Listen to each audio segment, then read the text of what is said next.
साथियों, जो लोग बगैर इजाजत के मंच पर चढ़ गए हैं वे लोग नीचे उतर जाए। और सबसे जरूरी बात सूचना ये है कि जो लोग जहाँ पे साउंड बॉक्स रखा गया है वहां पे वो लोग खड़े हैं। किसी भाई ने अगर धक्का दे दिया तो समझिए आपकी जिंदगी की क्या हाल होगी। तो मैं ईश्वर से ही प्रार्थना करता हूँ आप सब सही जगहों पे खड़े होकर इस कार्यक्रम का आनंद लें।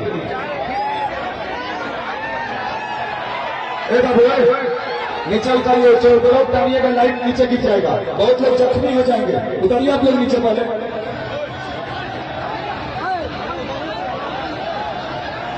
शांति अमन चैन का मेरा देश भारत है। आप सबके जो है विश्वसनीयता को मैं आदर करता हूं, आपके महानता प्रधानता को मैं आदर करता हूं।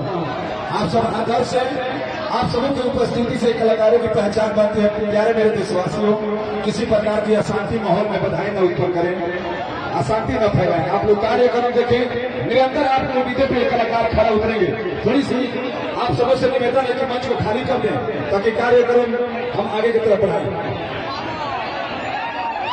साइड हो जाए, सभी लोग साइड हो जाए। कर रहे हैं भैया, आप इंडिकेट करेंगे तभी करेंगे, जगह बना लेंगे, कर रहे हैं भाई। थोड़ा सा दूरी बना लीजिए।